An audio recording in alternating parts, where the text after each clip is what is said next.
Ed, thanks for coming on again, mate. It's a pleasure to speak to you again. Oh, great. Thanks, Rob, for having me on and looking forward to having a chat. Absolute pleasure. Thank you for coming on. It's month or two, 3 months, 4 months since we jumped on the mastermind with Ender and Christian, but yeah, it was during that I thought Christian's been on, Ender's been on, got to get Ed on because it went really well and there was loads of great feedback on the hip and groin stuff. So it was a no-brainer to pester you and get you on the podcast. No, I'm looking forward to coming on here, and it was great chatting with Ender and Christian, and difficult to keep up with those two, but hopefully I offered maybe more of a practical, maybe a bit more of an applied side of things, but they're two incredibly smart people. Yeah, no, absolutely. No, it was great. And hopefully you made the plane, didn't you? Oh, I did, yeah. I didn't miss, yeah. I got panicky there because our team manager appeared out of nowhere and I thought he's chasing me up, but he wasn't. So in all good time, it worked out well. Good. Just a bit of background on that. When we did the mastermind, Ed was in the airport, just in a little back room, just doing the mastermind in there. So it was very much appreciated that you made it happen in difficult circumstances. Yeah, no, it's the COVID year. You have to, adapt in the end. Exactly. But Ed, if anyone doesn't know who you are, would you mind giving us a bit of a rundown on your background? And it's an interesting one, and how you found yourself in with the Sabres. Yeah, of course. Yeah, so I'm the head of strength and conditioning for the Buffalo Sabres, which are a professional ice hockey team in America. We play in the National Hockey League. I've been here 6 years now. My background is actually primarily rugby union, though. I worked in professional rugby union for 11 years before coming over to North America, and I worked at Wasps. Started off at Wasps, and then I went to Gloucester. And then I spent 7 years as a strength and conditioning coach at Leicester Tigers. And during that time, I did my PhD, and my PhD was all applied, working with the professional players at Leicester Tigers. So it was a part-time PhD that I kind of spread over 5 or 6 years, running kind of applied training research projects with the players around strength, power development, looking at some hormonal markers and some post-activation potentiation training structures. So that's sort of my academic background. And then I sort of moved over in 2015 and I've been working as a strength coach here ever since. I don't want to labor the subject, but I'm always interested to know how people like yourself get jobs in America. I know it's very much a sought after thing for the Brits looking over to the States and wanting to potentially jump over there. How did that happen for you? There's no clear sort of pathway and I think it's a frustrating answer for people to hear because there is no clear pathway. And my pathway was very much actually through the PhD, and I had some contacts with Gatorade in Europe and working with one of the physiologists who was based at Loughborough, and he was kind of supporting me with some of my research projects. And he had a contact in North America that was looking to recruit in ice hockey, and that's how I just made a contact that way, really, and then sent the resume over and went through the interview process. So it was really just about having a contact through the Gatorade Sports Science Institute. That's how I kind of came over here, really. And obviously having the experience as a professional coach in a contact and a collision-based sport also sort of helped as well. Yeah, I spoke to Jo Clubb a couple of weeks ago, and she explained her transition over from the UK to the US, and not exactly the same with the Gatorade link, but very much got to know someone who knew someone else who was recruiting, and it kind of came about that way rather than the traditional, send your CV in after seeing a job advert online or on Twitter or something. And I know that's kind of obvious that these kind of things happen, but I suppose having real world examples of this kind of thing happening does, I suppose, hammer it home that that's how you do get these kind of jobs like you got or Joe got.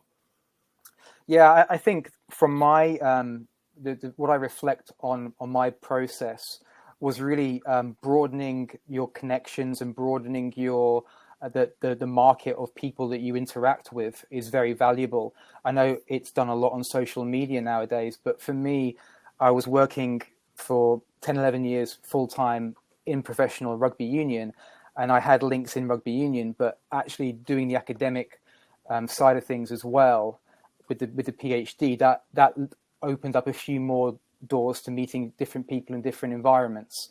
And combining those two kind of led to having more connections and then having more opportunities.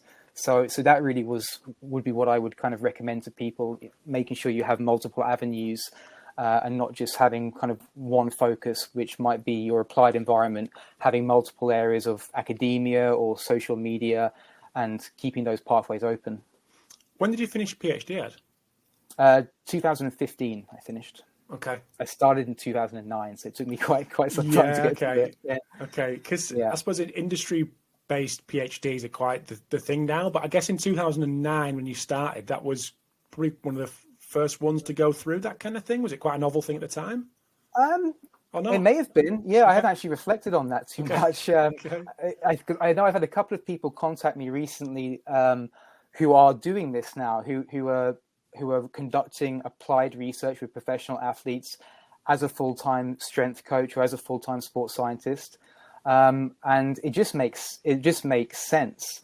There's not too much, there's not a lot of research actually conducted in the applied setting with elite athletes.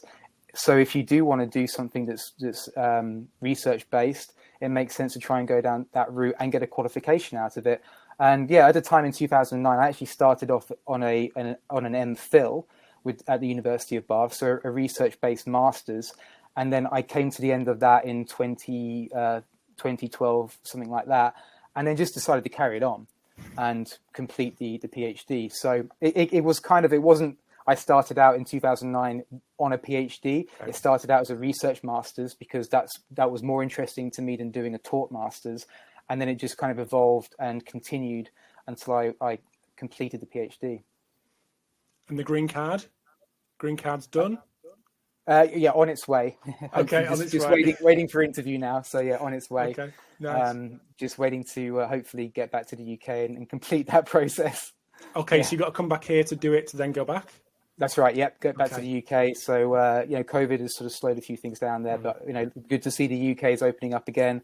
I haven't actually been back to the UK now for about 3 years properly, so I'm looking forward to getting back and seeing some people when I can get back safely and go through that process and then come back to America to start the season, hopefully. How's that been away from family and things while you're in the US? Has that been a tough transition or reasonably easy for you and the family? It's been tough. I think that's certainly something to consider if you are a practitioner looking to come abroad. That you make the decision. It's a great decision to come and expand your career, work in a different environment, whether that be working in a different sporting environment, but also a different culture, a completely different culture. I think it's a great opportunity, and sport's fantastic because it gives you that opportunity, and that's one of the reasons why I wanted to go into sport. But there is a compromise, and the compromise is relationships with friends and family.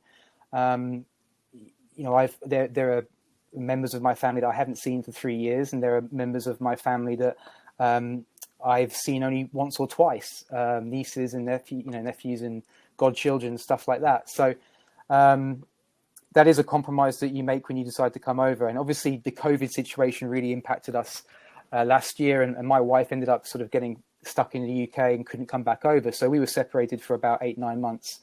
So it has been tough. But so I would suggest, if you are someone that's coming over to a different country, that is a factor to consider. But it is a huge payout from being in a different environment, being in a different culture, learning a different professional environment, and how the medical team operates, how different strength and conditioning coach operate.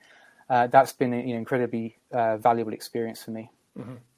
Yeah, it's something I'm always interested in. Like I said, with Joe and getting people who've had experience in different countries, different environments. It's always an interesting little chat to hear about how them transitions happened and how it's kind of played out family wise and personal life wise and all that kind of stuff. So I appreciate that, mate. I will say my wife's with me now, so that's all good. Okay. So, my wife's back in America, and we live together in Buffalo. So that's been a big support. She's been a huge support to me over the past 6 years for sure. Yeah. Okay. Nice. So monitoring neuromuscular status in hockey, that's been an interest of yours, which has led to a recent publication. Why this topic? Why this topic of interest? And I suppose how has it led to the publications? And then we'll dive a little bit deeper into technicalities and stuff. Well, fatigue and neuromuscular fatigue, residual fatigue is a big factor for all professional team sports, as we know. We're always fighting fatigue. We're always trying to understand it so that we can then plan our training programs, plan our on-field or on-ice practice structures. But hockey really is unique because the frequency of the game schedule, the travel, really does limit your opportunity to practice and to develop certain physical qualities because fatigue is always present. So it really was something that over the past 6 years, we've tried to understand a bit more about, both in the NHL level and the American Hockey League level, which is our affiliate team, and understanding the presentation of fatigue, the timing of fatigue in our training week, and finding quality metrics that can give us more of understanding as to the neuromuscular status of our players at that point in time, we felt was something that was worth investing a lot of time and energy with technology and looking at markers and then what that application is. Because in this sport, I think really understanding it and then trying to react to that with your training and recovery strategies, it has a lot of impact for this sport in particular.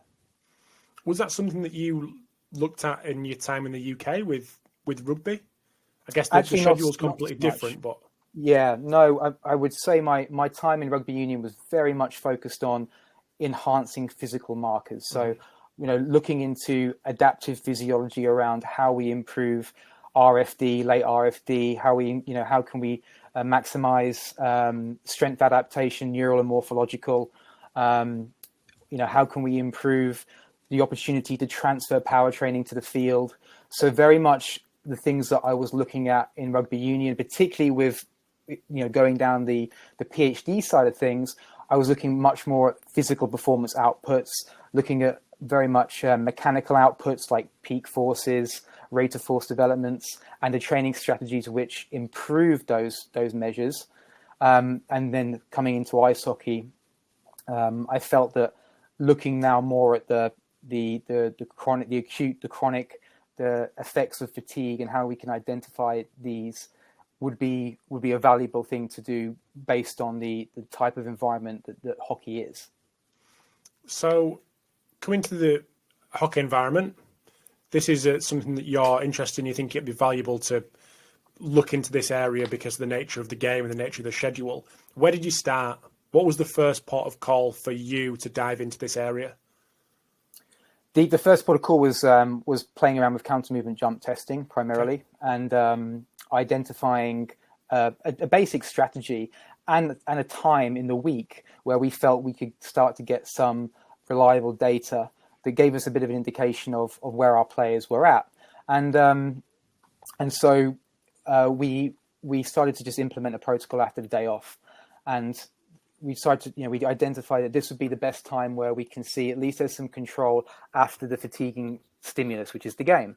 So we have a day off and then we come back into the training environment. And this is the starting point for most, fatigue assessments, is trying to identify in the week where you can get a fairly reliable, valid measure from a counter movement jump that you can maybe act upon, because then you have the preceding week ahead where you might be able to manipulate some or modify some variables to either maintain outputs or reduce the effects of fatigue. So that was a starting point, really, introducing a weekly testing schedule. So does that change based on how many games you play in a week? Because I know that the schedule's crazy. And how would that be different in another environment with more of a elongated schedule, like a Saturday to Saturday versus multiple games in the week? Yeah, so in the ice hockey environment, it's really difficult to collect data and then act upon it, because we're often practicing the day before a game. So that limits the application often of what you can do from a training perspective. So the information is very much more built around how can we manipulate rest, recovery, sleep, nutrition, those types of strategies.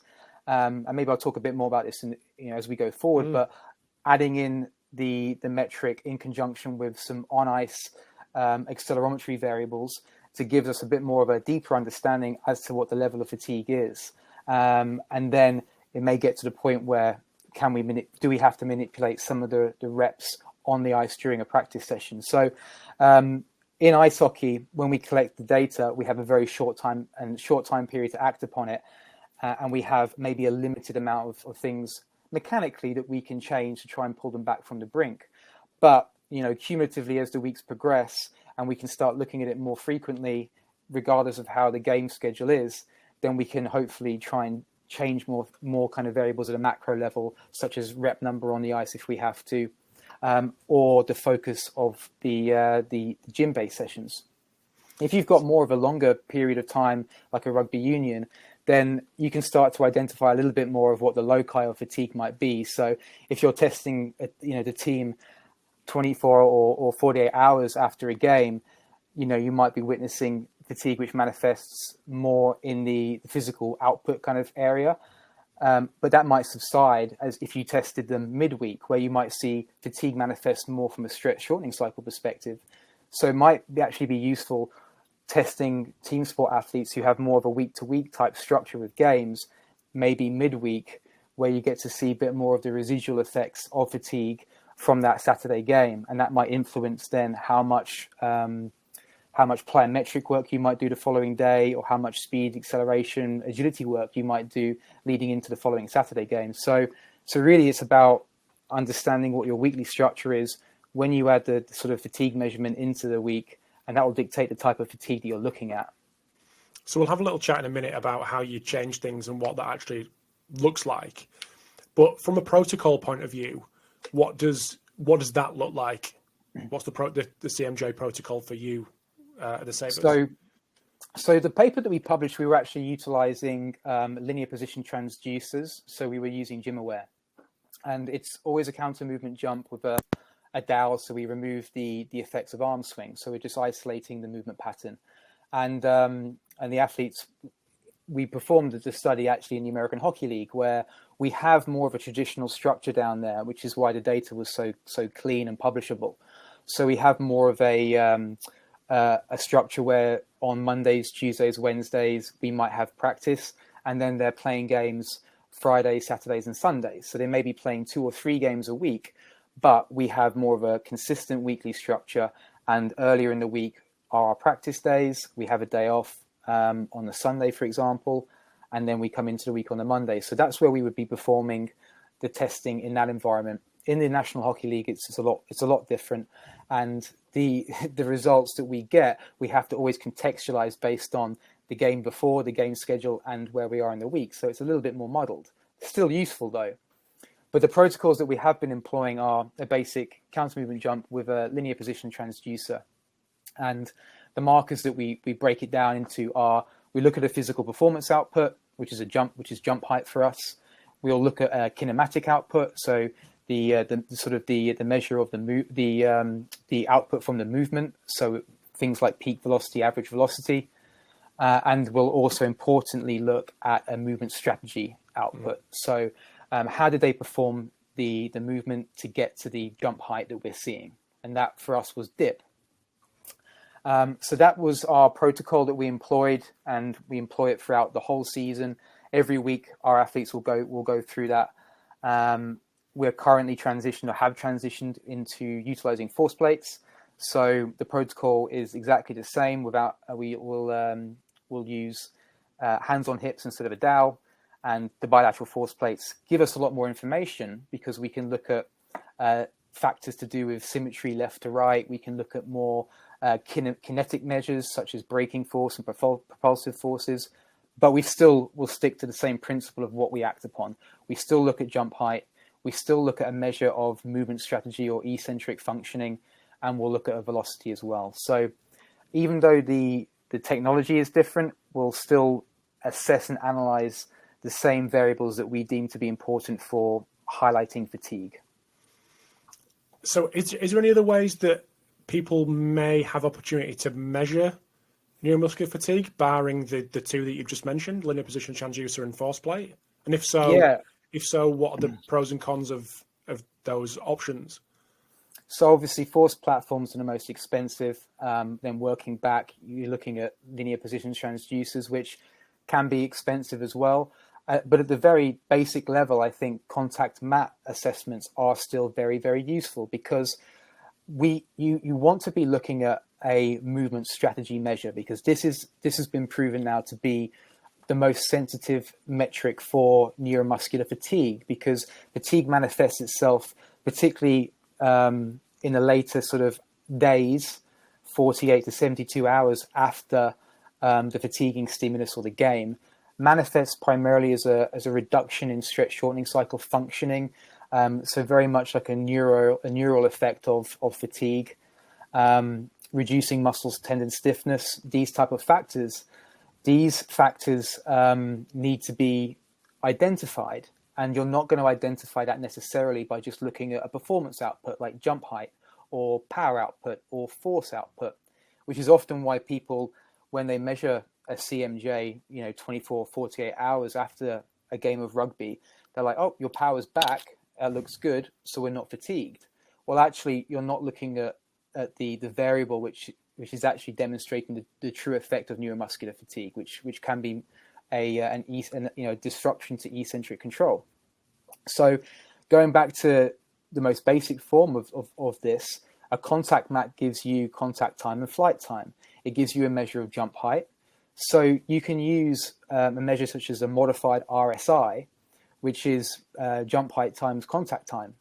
Now that composite measure will give you a performance output, an indication of the performance output, and it will give you an indication of the movement strategy, the movement behavior. So if you don't have, extravagant funds, but you can afford a basic contact mat, the contact mat will give you exactly what you need to identify the residual effects of fatigue during, multiple time points after a game, because it can tell you performance output, and it can tell you, it can reflect the capacity of movement behavior to be altered or maintained. Just to confirm, the RSI mod, how does that differ from just typical RSI? I believe that the RSI modified is a measure of jump height times by contact time, and standard RSI is the drop depth with the contact time, normally performed from a drop jump. So slightly different, and the reason why the modified RSI is valuable for movement strategy is because it contains both that composite measure of output and the contact time being the variable that sort of reflects the behavior of the eccentric movement. When you mentioned the accelerometer variables that may play into this neuromuscular status assessments or understanding, what kind of things are you looking at accelerometer-wise on ice? Yeah, so very different in terms of my environment with indoors on ice versus what you can do outdoors with GPS measurements. So from my perspective, what we can currently measure with a GPS system is a measure of volume, so on ice load, and we can measure intensity with that volume by on ice load per minute. So these are our two key kind of factors which can give us understanding of acute load and chronic load. And combining our counter movement jump outputs such as dip or depth with jump height, converting them into whatever system you use to look at thresholds. We utilize Z scores. So certain Z scores have a threshold at which we might highlight a red flag. We can combine that with looking at on ice load metrics, so over the course of a week versus what the standard would be for our athletes as a week. So we can look at whether there's an acute spike in volume. If there's a flag from that, again, we Z score these, and we can combine that with the CMJ data. That indicates that maybe we need to take a deeper look. And then, of course, we can overlay this with the acute to chronic ratios based off of Tim Gavitt's research that can also give us a flag based off his thresholds. So the value of combining gym-based data from, say, something as very basic like a counter movement jump as long as you select the right variables to dictate, to give you a more of a sensitive understanding of fatigue, layering them on a weekly flagging basis with accelerometry measures can give you a bit of an understanding as to whether you need to look deeper into an individual athlete's fatigue status and whether you need to act.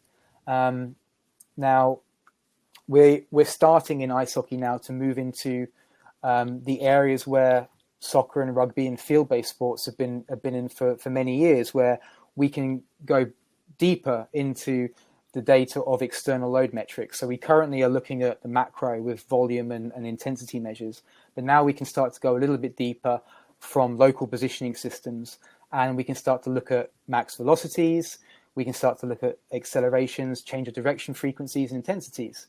It's in its early stages, but we're moving towards that. So the future really is for our environment and indoor-based sports like basketball and ice hockey is to start layering the gym-based metrics of fatigue to see if these are having an influence during games when we're collecting information about speed, velocity, work done at certain speed zones, then the frequency of accelerations and decelerations, and whether if we're seeing a flag from the counter movement jump, if we're getting some measure of fatigue that appears, what kind of an influence is that having with our external load metrics during a game or during practice, and having thresholds to link these together to then start to make decisions about how we might manipulate their program. And this is being done to a very high standard, I think, in Australian rules football. There's research that's been published about identifying fatigue from a CMJ with a composite measure, which is flight time to contraction time, and then seeing how that influences running economy during a game of Australian rules football, the work done at certain speed levels, and the frequency of accels and decels. So that's what we want to be moving towards. We identify this in the gym.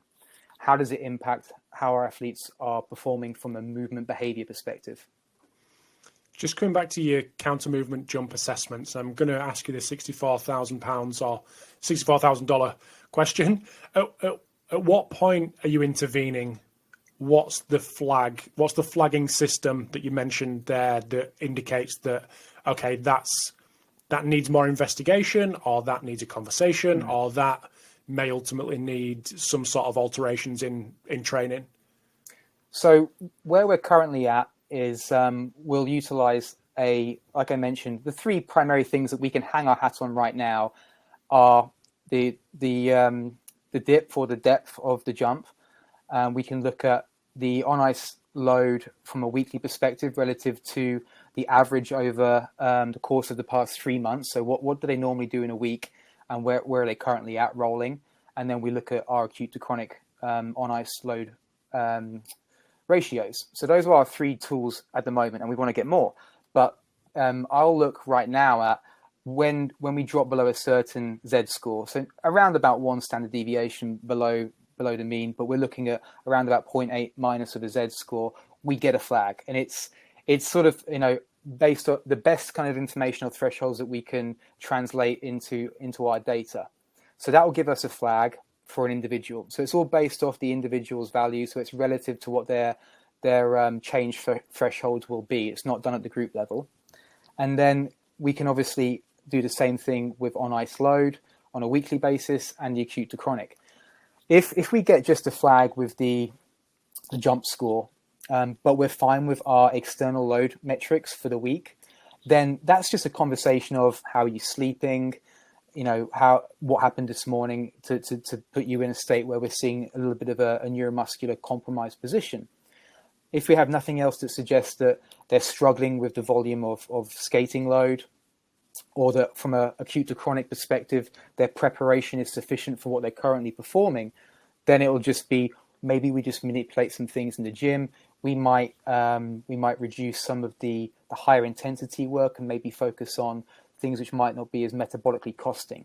If we start to then have multiple flags where we've got a red flag from the Z score for the weekly load, and or we get a red flag from the acute to chronic ratio, above 1.3 as an example, and we're starting to see that they're doing too much, they haven't done enough, they're not prepared for this volume of work, or that we've spiked up their volume too much this week, and we're seeing that they are, from a very gym-based criterion measure of neuromuscular functioning, that they've got a flag from their CMJ. That's when we need to start intervening more with maybe some of the work that they're doing on the ice. And that's definitely the last resort. And we'll never want to pull guys off practicing, but having great relationships with coaches, this is where this is really important. And we're very much in a position where you can manipulate how much work an athlete does by, increasing their work to ratios of certain drills that we know are taxing, reducing maybe some of the work they might do after the practice session. So reducing some of the extra technical work that they might be performing. So subtle manipulations in the volume and intensity of work on the ice during practices might bring us back and put us more into a homeostatic space and allow them to perform at a higher standard. So that's kind of like the flag system and the types of ways we might intervene with bringing this athlete back into more of a neuromuscular balance perspective, and reducing the load that might push them over the edge and increase their risk of a soft tissue injury. For someone that's just getting into this area, and you've mentioned it before, and it might just be a confirmation of what you mentioned before with RSI, but would you recommend RSI as a good play, or RSI mod for first place to start for people trying to understand neuromuscular fatigue and neuromuscular status? Yeah, I would say so. Sort of going back to one of your original questions, our first place of starting was like jump height and power outputs. Okay. And I would say if you are just starting out with this and you're utilizing this tool to address fatigue, it's different if you're looking to see, is this guy powerful? Is he more powerful than someone else? Or has he improved in response to our training protocol, our strength and power protocol? That's different. Then you want to be looking at performance output and mechanical output. But if you're looking at it from tracking neuromuscular fatigue chronically over time, then your starting point, in my opinion, a very good starting point is the composite measure of modified RSI, because it gives you a blend of both. Mm-hmm. One of the reasons why we did go down this route is because we did start off years ago by just looking at power output and jump height. I'm like, wow, these guys are recovering fast. This is great. And like, well, how can this be? Because we're playing 4 or 5 games a week at times. We go through a crazy period in the schedule in ice hockey where we're traveling across time zones and coming in, and 24, 48 hours later, the guys are not crossing any thresholds with their power outputs. But we weren't looking at necessarily the thing that was reflecting or sensitive enough to demonstrating the full understanding of how fatigue manifests itself. And so that's what led us to looking at more of the movement strategy side of things. Cool. Thanks, mate. That was great. So we'll dive into some of the topics that we covered in the mastermind with Ender and Christian around reducing hip and groin injuries. Obviously, something that's prevalent in ice hockey, given the nature of the sport. But in terms of screening for hip and groin injuries, what's your thoughts on that, and what do you guys implement at the Sabres, and potentially given if you can, thoughts on how people may not necessarily what they might do, but how they might think about it in other sports as well? Yeah. This is one of the big benefits of moving over into ice hockey, is looking at very much a different biomechanical requirement, and skating certainly provides that when you're looking at sports like rugby or soccer, where we're used to running mechanics and cutting mechanics, and ice hockey has a very different profile mechanically for skating. So yeah, we get a lot of we get a lot of hip and groin pain and issues. So from a screening perspective, and this has evolved over quite a few years, the main things that we look at on a very frequent basis, and I can break down how frequently in a bit, we want to look at identifying pain provocation first and foremost. So we want to identify whether we're getting any pain with certain movements. We want to look at range of motion. We want to see if we're getting any inhibition with certain ranges of motion around the hip. We want to look at symmetry with ranges of motion. We want to identify if we're getting any imbalances with hip range of motion left to right. And we want to look at some force thresholds. So are we seeing any strength imbalances? And are we seeing any imbalances with certain strength ratios? So those are kind of the key areas that we look at. And in terms of the actual methods, the real fundamentals are squeeze testing, adductor squeeze testing. And we'll utilize about 60 degrees of hip flexion. The literature published is around 90, 45, and 0 degrees. And our two kind of go-tos are 60 degrees hip flexion and 0 degrees hip flexion. So taking our athletes into longer lever positions and identifying, one, if we get any pain. If we do get pain, then it's a red flag for some intra-articular hip dysfunction or maybe some soft tissue dysfunction in the adductors. With those measures as well, we were able to look at force outputs, and we utilize certain technologies that give us force outputs, just peak forces when we're doing squeezes at 60 degrees and squeezes at 0 degrees hip flexion. There are numerous tools you can utilize for that, but these are really fundamental metrics for us to understand. Do we have dysfunction?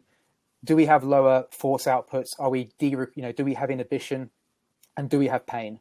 So that's definitely a big starting point. We can also look at ratios as well. So we can look at adductor to abduction ratios, and this is a really well published marker and something that is really useful in all sports. Christian Forberg has sort of suggested, particularly in soccer players, that you want a ratio around 1 for healthy hips. And we've seen in ice hockey research that anything below 0.8 of an adduction to abduction squeeze ratio at around about hip flexion at 90 degrees is indicative of adductor risk or hip and groin injury risk. So if the adductors are not strong enough relative to the abductors, with a ratio of around 1 from a Newton output, then that's a red flag. So these are sort of key measures that we should be utilizing on a regular basis to identify risk factors as well.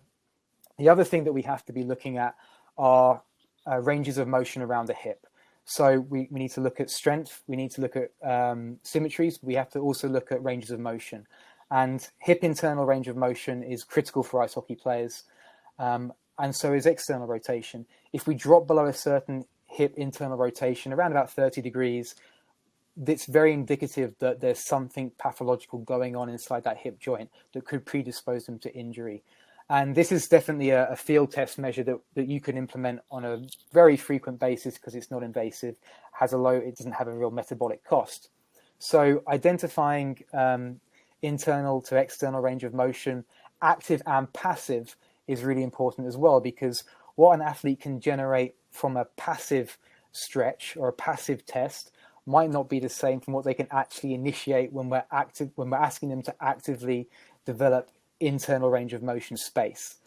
And again, we want that ratio to be as close as possible to 1 between active to passive on hip internal and external rotation. So if we don't get that, that's a red flag. And if we drop below a certain degrees at hip internal rotation, that's a red flag as well. The other sort of area, one last area really that we can measure that's objective, and I think is important, and a lot of this sort of stems from Ender's research around intersegmental control, is looking at ankle range of motion, ankle dorsiflexion, the terminal force transducers, the ankle complex, really important for how we translate force up through the kinetic chain and through the hip.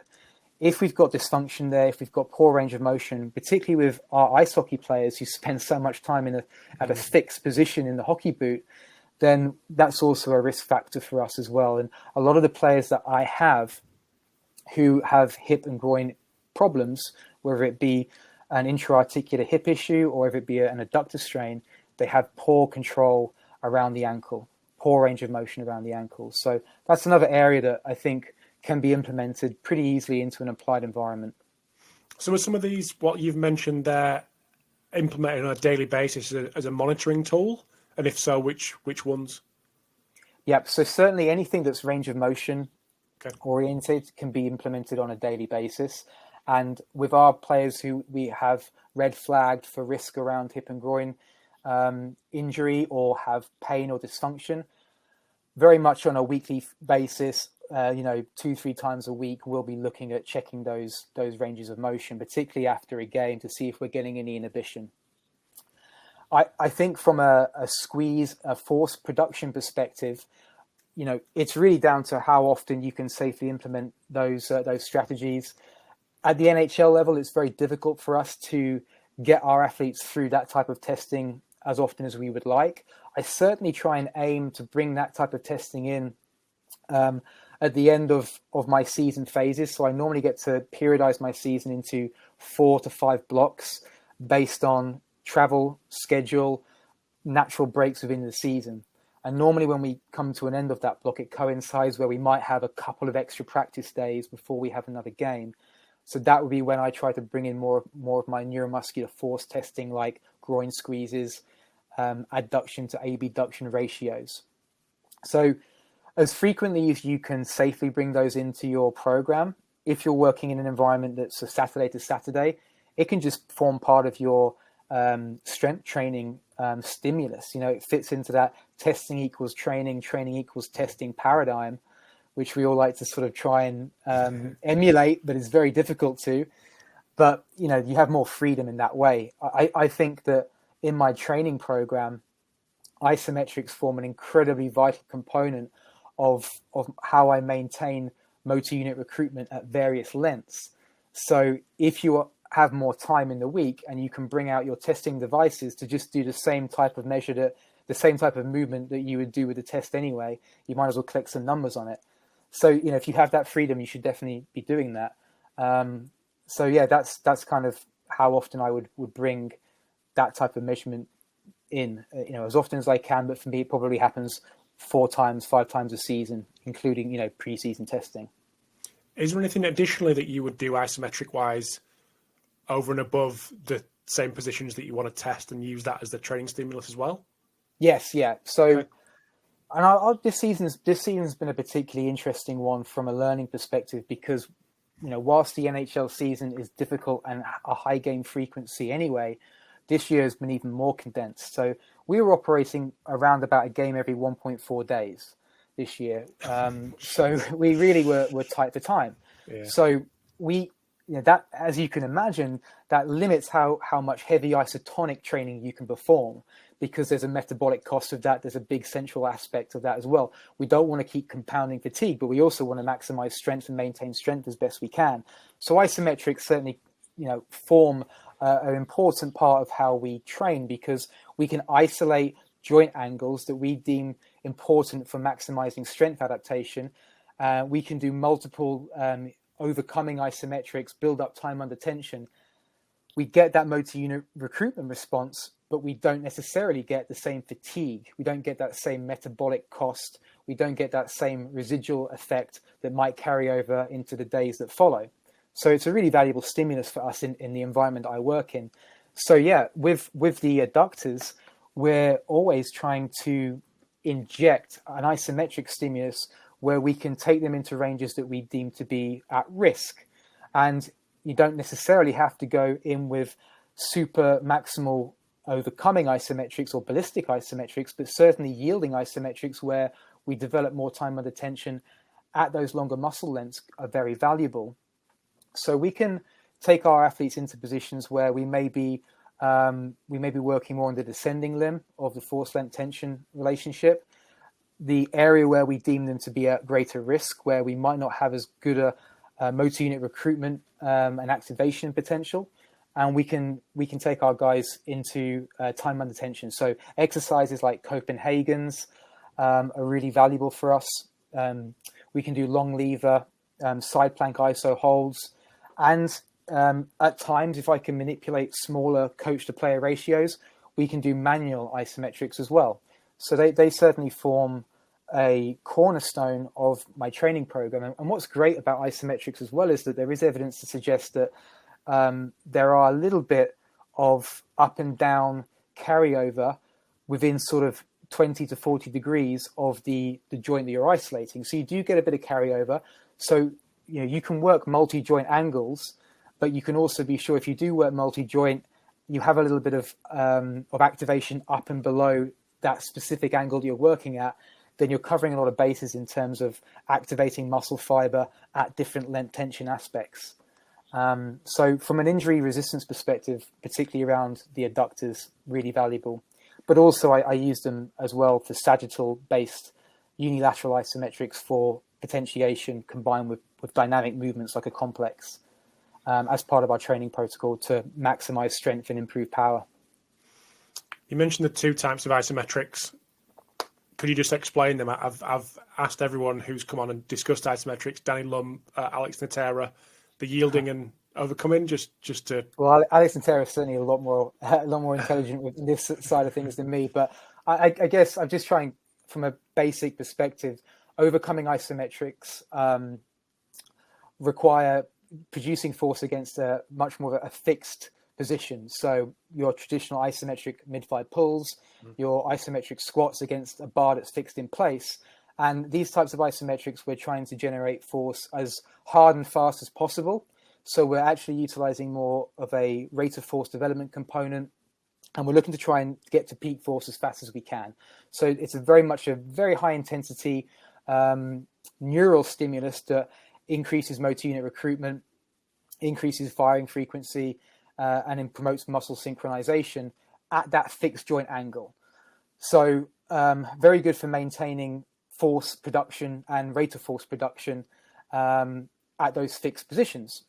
Yielding isometrics are where we might not be using something fixed in place. So we might be maybe using like a manual based approach, or we're using a surface where there might be a little bit of give. So there might be like a quasi-eccentric, but where the intensity isn't as high. So we're operating more around 70% of maximal voluntary contraction, but we're increasing time under tension. So the time under tension might be more around 30 seconds. So with that, we get motor unit recruitment. We may go through the size principle a bit more. And these have been sort of suggested because we have a greater mechanical tension and time under tension, that there might be a bit more of a hypertrophic response with this type of training.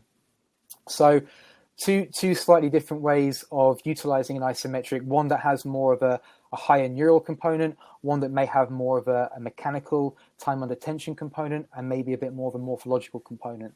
But we still have to accumulate a significant amount of reps and sets and time under tension with both. So if we're doing the overcoming and we're utilizing 5 seconds, we want to be targeting a total exercise time of around about 30 to 40 to 50 seconds of work. So multiple sets of 5 seconds. And with the yielding isometrics, we want to be getting in around the sort of 150 to 180 second time under tension work. So multiple sets of 30-second contractions. And that's kind of my opinion on it. Mm-hmm. I'm sure there will be people that have a different approach as well. No, that's great. I mean, you mentioned the complex in that as well. How would that look program-wise?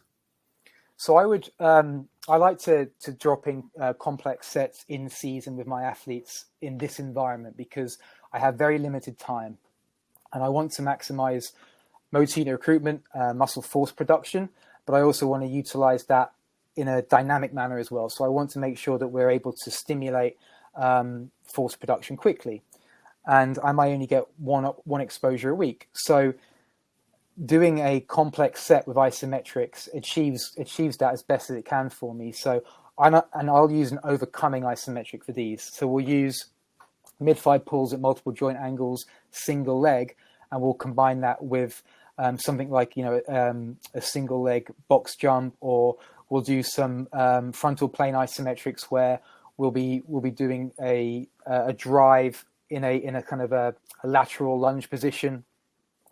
And then we'll superset that with like an explosive skater plyometric. So we're getting the muscle recruitment. We're hopefully stimulating as much high threshold motor unit recruitment and type 2 fiber as we can with the isometric. We then go through a rest period, and then we'll hopefully utilize the potentiation mechanism to improve a task-specific motor pattern, such as a skater plyometric, or if we're doing sagittal plane, a jump or a sled drive, that type of training. And that's what I'll staple within season when I'm very time limited and I can't separate strength and power training. So they would always replicate each other in terms of joint angles being used and Exactly. movements. Okay. Yeah. So one of the key things about complex sets and muscle potentiation is you really have to be replicating the same biomechanical pattern with the explosive exercise that's being initiated with the preconditioning stimulus. Otherwise, you're not going to necessarily get the true benefit from the neural or the sort of the muscle mechanical, the phosphorylation of sort of myosin heavy light chain activation, that type of response from potentiation. You're not going to maximize that if it's a completely different movement pattern. Mm-hmm. I had a question down here, and I'll make sure I get to it, and that's around the issues with the boot. The fact that fixing this boot for every 1.4 days for a full game. Yeah. And so how do you get around that? How do you? Yeah, that's obviously a big issue for you guys. How do you manage that? Movement. Okay. Movement is absolutely key. And one of the things that when I have young prospects, one of the things that we always want to try and develop with our athletes is quality movement mechanics through sagittal and frontal plane sort of plyometrics and dynamic movements.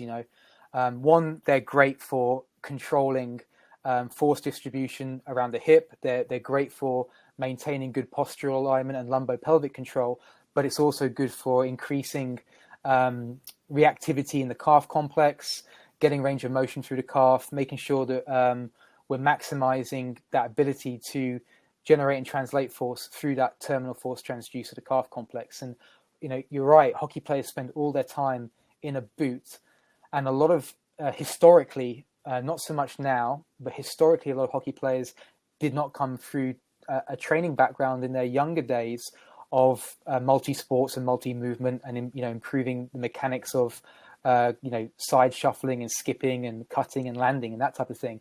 So I make sure that all of our warm-ups will always have A drills, B drills, frontal plane karaokas and shuffling. We do a lot of wall drills in there as well. So anything where there's plyometrics at varying levels, but cyclical plyometrics to maintain functioning of the calf to the knee to the hip and transferring forces.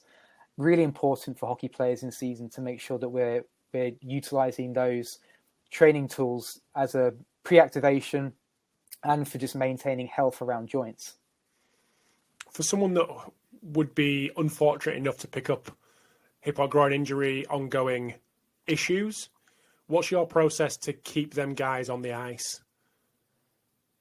So we get a lot of those guys. So, we'll probably have throughout the course of the year, easily, and this sort of again ties in with Christian's sort of research with the Swedish hockey players, 50% of players throughout the year will complain of hip and groin pain. But only about 25% of those guys may lose time from a hip and groin based injury. So, 50% of those guys are able to manage without having to have a time loss injury. And how we try and do that, it's just basic communication from level one, understanding pain, understanding the loci of pain. And we've got great medical staff here, and the communication stream is really open. So I'll understand straight away if we have an athlete who is experiencing, who's maybe got a flare up of pain, where that's located. And the strategies are often, can we utilize an isometric to try and reduce inhibition and pain around an area? So is pain of a sufficiently low level enough where we might be able to work within a joint angle around that issue? Because isometrics also have a great analgesic effect at reducing pain and making sure that we don't have any neural inhibition around that area. So we'll always try and have a training strategy acutely that will dampen pain down and allow them to function at a higher level. And as we go through our training processes, just having an understanding of what is causing provocation. Are we getting a provocation when we're getting into deep hip flexion? okay, if that's the case, we have to adapt. We'll still be able to maybe do other things, maybe work in different planes of motion that don't cause the provocation. So we'll work around it. And then just trying to make sure we maintain movement as well. So it's not necessarily about testing too much when we're in that acute kind of position. It's more about having good relationships and good communication lines between player, medical staff, S&C, trying to initiate some training strategies or exercises that might reduce dampen pain, and then introducing movements that maintain function and increase activation. So that's really kind of the process. Super interesting. What's next for you, mate, in terms of research-wise? I know I mentioned that paper at the start, the neuromuscular status in hockey paper. We had a little chat beforehand. What's next? Yeah, so myself and my colleague Dean Heim here, we've been working on a couple of papers that we hope to sort of try to get into publication in the next sort of month or so, which around injury epidemiology in ice hockey, and just a paper identifying the physical demands of ice hockey as well. So we've been working on that for about a year now. It's been really great just to condense all the literature about the sport and see what do we know about the sport, and what can we take from that in terms of the application for reducing injury risk around the hip and groin, and what are the key factors for maximizing performance. So hopefully we're gonna sort of do something with those papers. I'm currently really interested in actually looking into the area of transfer and understanding, looking at a lot of the neural adaptation research around how we improve early to late RFD in the gym, but how we can develop those whilst also maximizing transfer to performance. So that's actually an area that I'm trying to delve really deep into and understand a little bit further. I'm going to try and read the very dense but sort of very technical book from Franz Bosch, the integrative approach to strength and coordination. That's something I want to try and get my head around this year, because I think I've seen a lot of that type of training has come into Rugby Union. So sort of dynamic work with multiple coordination strategies. I want to try and understand that a little bit more. So that's certainly a project for me over the summer, and seeing if there's anything I can take from that area and translate into the world of ice hockey. I actually had John Pryor on the podcast, which weirdly enough, it will have been out by the time this comes out, even though I've already spoke to him. Driving like time machine. But he was very much influenced by Franz Bosch, because John's at the Wallabies with Australia. So really interesting, mind-blowing insight into how he's taken Franz's methods and integrated them into his system, whilst still reflecting on what other people are doing, and then referring back to his how he views it and how Franz views it. Yeah, really interesting little take from him. 100%.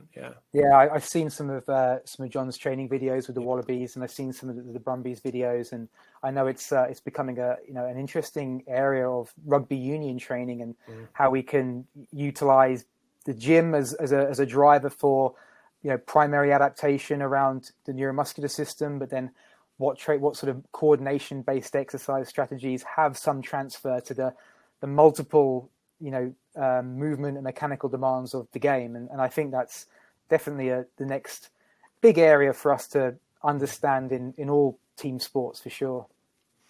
Just one last thing. I spoke to Robin Thorpe about this, and then as Joe Club as well.